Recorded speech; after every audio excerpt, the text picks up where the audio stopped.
All right, Gabby. All right, mate. How are we? I'm in a really good mood, mate. Are you? I am. You know when it's in your own hands, Jamie. You Yeah. just go out there and get it done.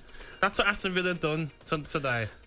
Who cares about Aston Villa, mate? Well done. do you You've got mean? Europa Conference League. That's the biggest story of the day, no? No, it's not the biggest story of the day. All right, The we'll biggest come back story to of the Villa. day is that Yes. Leicester City have gone down. Scary, isn't it? I mean, that is How? unbelievable. Jamie, how though? Tielemans, Ndidi, Maddison, Vardy, Iheanacho, Harvey Barnes. Mate, unbelievable. I can't believe it. Look, fair play to Everton. They got the result. I Yeah. said all week, you know what? Everyone else's results are going to be irrelevant because I just can see Everton finding a way to get it done, and they did. Great goal by Decora, and then they saw it through. But, Gabs, Leicester 7 years ago were champions of Premier League, and now they're in a championship. How is that possible? Yeah. And I think what happens, Jamie, like we says, Bournemouth, Fulham, staying up. It shows that if you get complacent in the Premier League, anyone can get relegated. And Leicester have been complacent this season. They've had their struggles, but it's going to be an exodus of players. Maddison's going to go for Leicester, and they would have expected. Yeah. Harvey Barnes. Yeah. I want Aston Villa to go and get him now for a cut fee. We'll give you 25, 30 mil. Thank you very much. But and it's a shame because Tillman's a go. Yeah, Jonchu's gone. Castagna. There's talk about Inter Milan looking at him as wing back. There's a lot of players in that Leicester squad that are going to go, and we've seen how hard it is to come straight back up. What about Leeds? I mean, we watched them today. They were absolutely shocking. Jamie, I don't know where to start at Leeds. Minus 30 goal difference, Jamie. They've ended the season with 77 goals they've conceded. Well, what do you expect? And Leeds this season have struggled with defending for me. Yes, going forward, they signed Rutter. He hasn't even played 10 games, I don't think. Yeah. He's been very poor. Bamford's not been at it. Rodrigo's been a bit of bit part player as well. But defensively, the Lucas Moura goal today. Oh, it's outrageous. Honestly, I mean, it's a great goal, but it was a great goal, Jamie. But he ran for the whole team. It was like the best player at school who runs for the whole team and scores. Yeah, that's that what it was wasn't like. you. No, it wasn't me. No, when I played against the year below, it was. But the defender from Leeds has sent them down, and Sam Allardyce. We talk about him coming to save the day, but he's been a disaster as well. You're not having it? I'm having Sam Allardyce coming in. Do you think the reign of like a Sam Allardyce coming in and trying to keep you up is over? No, because Sean Dyche has done it, hasn't he, at Everton? But you could see a plan with Everton. With Leeds, he just looked like, don't take any risks from the back. Try and lump it to the big man up front. It just won't work. I've got to wait there, though, because we've got to get over to Leicester City. We've got manager Dean Smith with Sam Matterface. Yeah, we have Gabby, Jamie. Dean, you did your job today, but there was always a danger that it wouldn't be enough. What is the feeling like in the dressing room? Obviously devastated, to lose the Premier League status. Everybody's really disappointed, and ultimately over the season we haven't collected enough points, and it's the be all and end all. One of the questions that is on everybody's lips at this moment in time is how a squad that contains Maddison, Barnes, Vardy, Tielemans, Johnny Evans have been relegated. Can you explain it? Probably not, no. I've only had a small sample of it, which has been 8 games in 7 weeks. So, in that time, I've been pleased with how we've had to lift them because, they were very low. I think they just lost 8 out of 9. Confidence was low, belief was low, and I thought we'd turn that around, but ultimately I thought we needed probably 11 points to stay up, and I think that's what it was in the end. And I'll look back, personally on the 8 games, that's all I can look at, and the Everton game at home and the Leeds game away is probably where we lost 2 points. Do you look back on those feeling unlucky or ruining some of the things that happened to you during the match, or do you feel as if maybe you could have got a little bit more out of those? I don't know. I'll reflect on them and think it was anything else, but ultimately hindsight's always a wonderful thing. At that moment in time, you're doing what you're trying to do to win football games.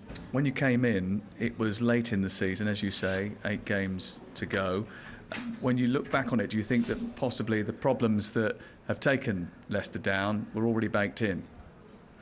I don't know. I mean, when we came into the football club, when I came into the football club, we was in the bottom 3, and we're still in the bottom 3. So ultimately, yes, I've improved one place, but I've not improved, in terms of keeping us in the Premier League. Were you wondering where that first half performance, which was particularly good today, has been over the last couple of weeks? No, it's been something that we've been working on and working towards. Ultimately, our biggest problem has been keeping the ball out the back of the net, not putting it in the opposition's net. We give a soft goal away again today, which made it a little bit nervy for the last 10 minutes. And ultimately that's why we are where we are in the league. Do you want the chance to take Leicester City into the Championship and try and bring them back? What's your future? My future at the moment is, I've no idea. I'll go back and see and spend some time with the family again. I've not contemplated what's going to happen at the end of the season. All my energy has been focused on, trying to keep us in the league. And my remit was 8 games, and we've finished the 8 games now. So it'll be for others to review and reflect on the season. And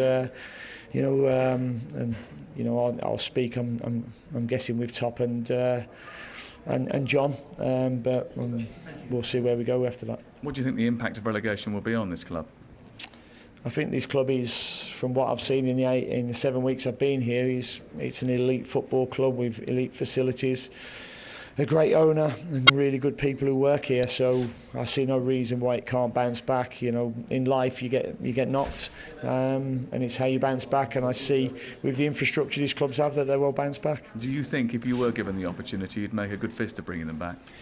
Listen, it's hypothetical at the moment. I don't even know who's out of contract because I haven't, looked at that at all. I've just looked at these 8 games. Good luck. Thank you very much. Cheers for joining us. Thank you. Thanks a lot. Let's go to Ray. He's an Everton fan, right, Ray?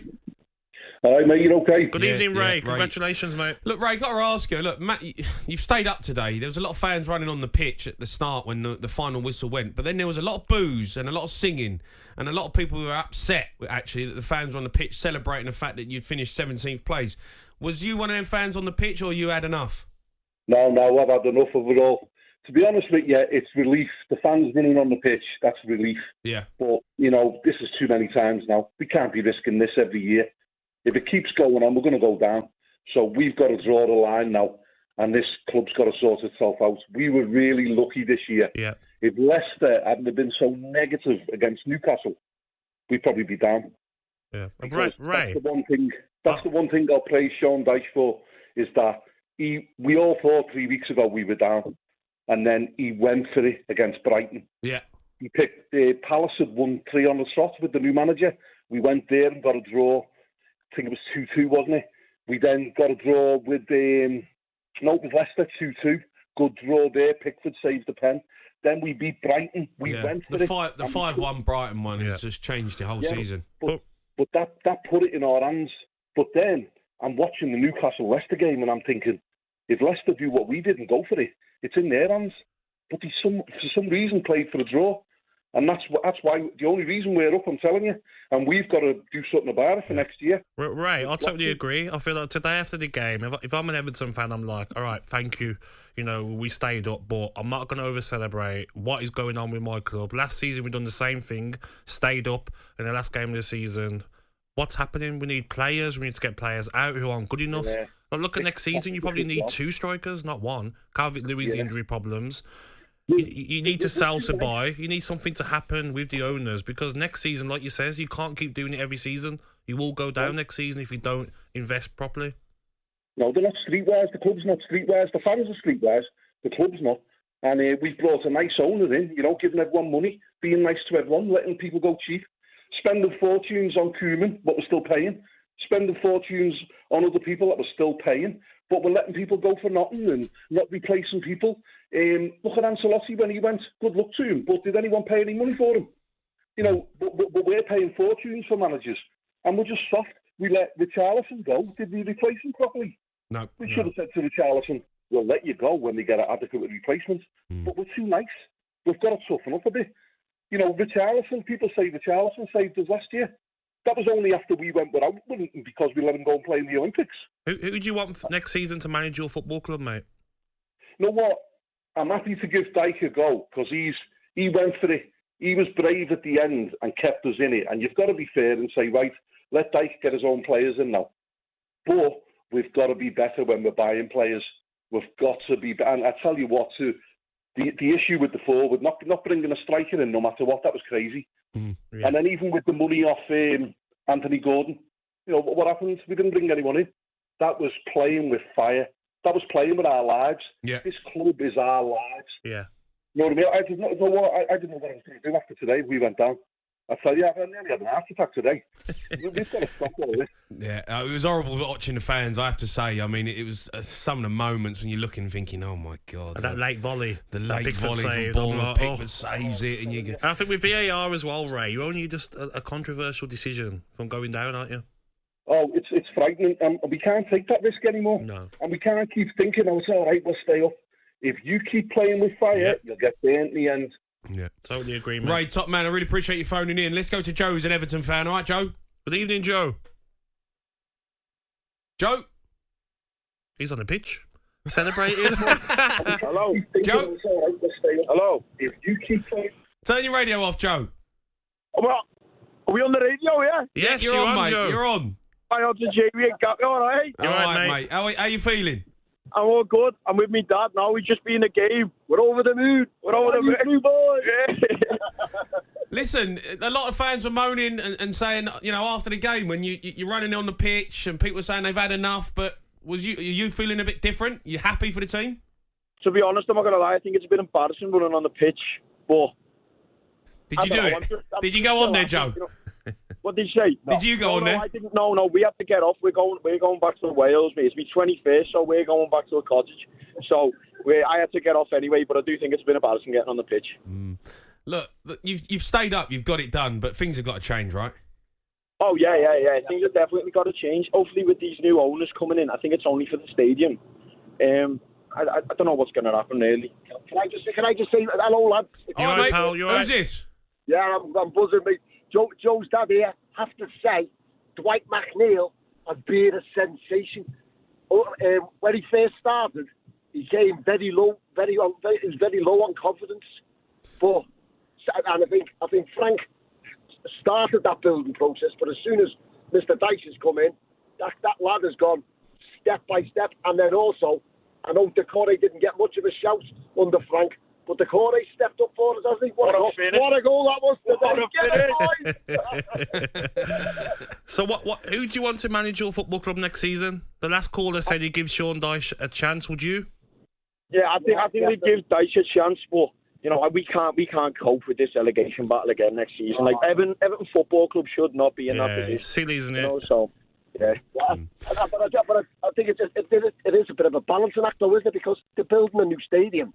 So obviously they haven't got the revenue. So all this news about these investors and that type of thing, but the communication from the club is absolutely terrible. But the Premier League gets tougher every season. Next season will be tough. Even Luton coming up, that won't be an easy 6 points for anyone.